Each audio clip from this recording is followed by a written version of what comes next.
this very room. You can see it when you look out your window or when you turn on your television. You can feel it when you go to work, when you go to church, when you pay your taxes. It is the world that has been pulled over your eyes to blind you from the truth. What truth? That you are a slave, Neo. Like everyone else, you were born into bondage, born into a prison that you cannot smell or taste or touch. A prison for your mind.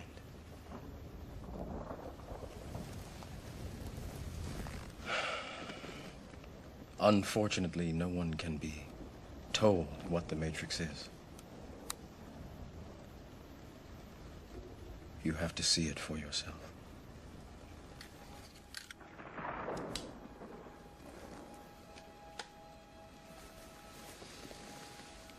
You stay in Wonderland, and I show you how deep the rabbit hole goes.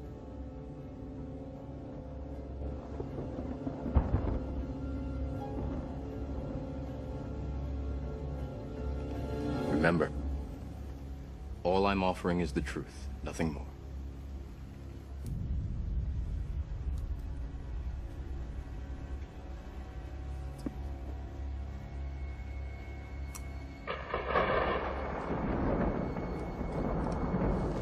Follow me.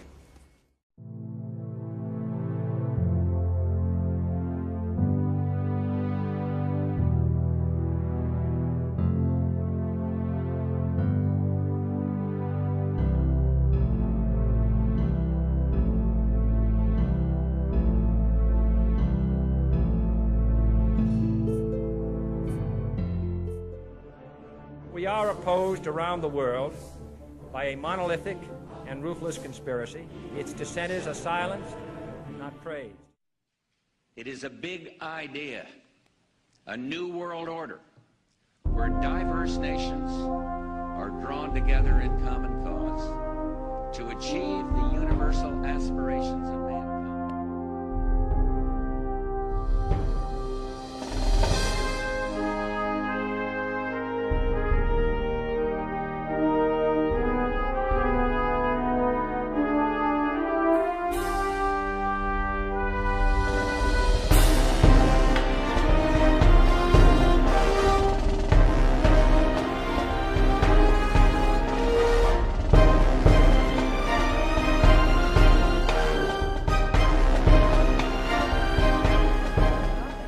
What a scam. They have so much money, they don't care about money. All they care about is power.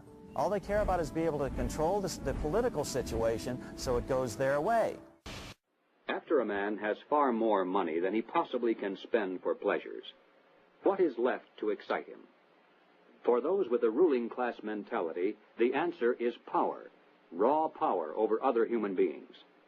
Money can buy such power only to a point. Beyond that, politics is the sport, and world politics is the ultimate game. On the outskirts of the national capital today, black limousines with darkened windows converged on a hotel where private security guards imposed ironclad control.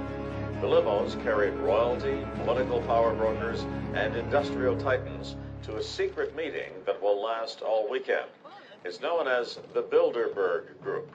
Could their objective be world domination? What is our guarantee that some new Hitler-like tyrant won't gain control of that worldwide mechanism? The driving force behind globalism is just plain old socialism. Because if they want to control every person in the world, if they're going to take care of you. The Illuminati was founded on May 1st, 1776, by Adam Weishaupt, a professor at Ingolstadt University. Weishaupt obviously had been a serious student of the occult, for many of its bizarre features and symbols were incorporated into his organization. Weishaupt had been active in the Masonic lodges of Germany, and found in them the perfect vehicle for recruiting into his secret order, which he described publicly as the highest level of Freemasonry. The Illuminati was formally incorporated into the Masonic lodges at the Congress of Wilhelmsbad in 1780. There were 8 conspiratorial rings within rings, advancing from the outermost novice inward to Rex, or king. The king, of course, was Weishaupt himself, who had adopted the code name Spartacus. Those in the outer rings were told that the grand purpose of the order was to make of the human race, without any distinction of nation, condition, or profession, one good and happy family. But by the time the member had advanced to the level of presbyter, or priest, his oath of absolute secrecy and obedience had become deadly serious. Only then was he allowed finally to see the ultimate goal of the order. It was the destruction of all religion and the destruction of all independent governments, replaced by a new world order, a world government ruled from behind the scenes by the illuminated ones. We have before us the opportunity to forge for ourselves and for future generations. So, in conclusion, ladies and gentlemen, a new world is emerging. It is a new world order with significantly different and radically new challenges for the future. On the back of the dollar bill, you'll see the symbol on the left-hand side of the bill, which is Annuit Coeptis, which means our enterprise is now a success, or our enterprise is crowned with success. Annuit Coeptis. So you're saying, fine, so you have an enterprise and is now crowned with success. What enterprise are you talking about? Novus Ordo Seclorum. Novus is novice, meaning new. Ordo is order, and Seclorum is where we get the word secular, meaning the world. So it's new order of the world, the New World Order. George Bush's New World Order is now a success. Bill, you've heard an awful lot of dramatic speeches and seen dramatic moments in times of great gravity for the nation. How would you assess this evening? This was a stirring address, in my view, shorter than his father's speech when he announced the New World Order, shorter than his father's speech when he announced the New World Order.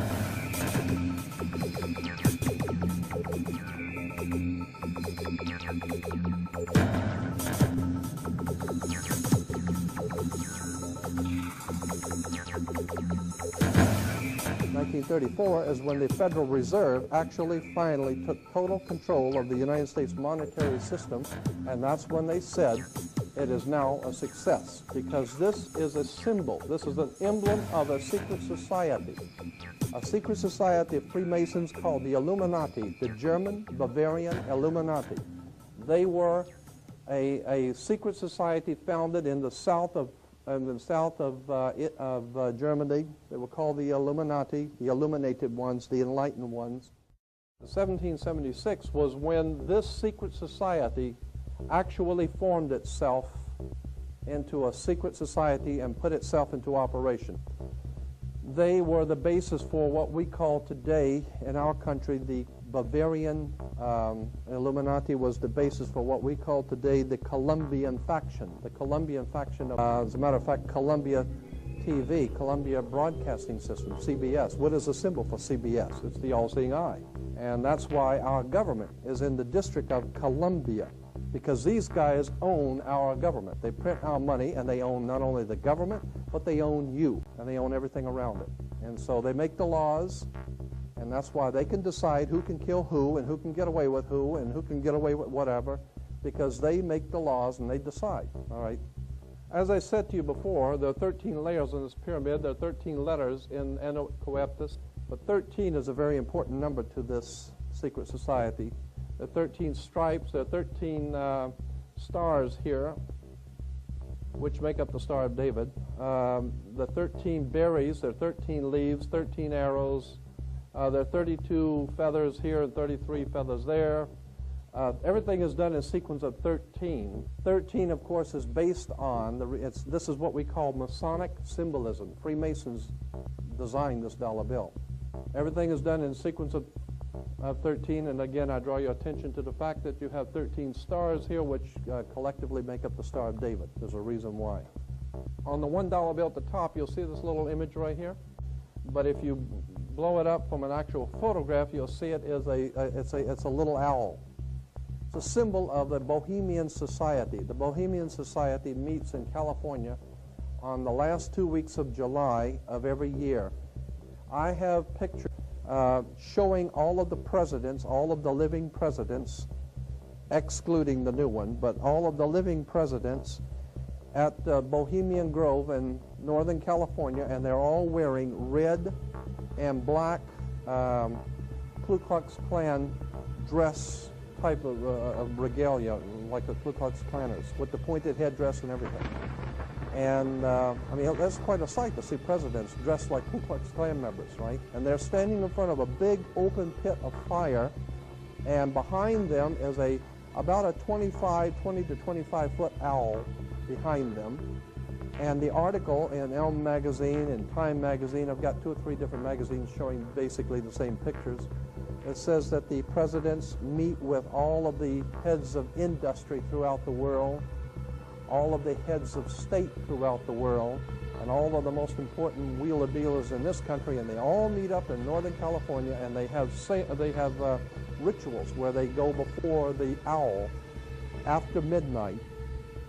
And what a picture you got, with all the presidents dressed up like Ku Klux Klanners with black and red robes on before an owl. And these are your presidents of this country. And the reason why they chose the owl is because the owl is a symbol used in Europe by secret societies, because the owl is wise, because it sees things in the dark. And the implication is, of course, that's why they are where they are, because they're very brilliant and they know things that you don't know.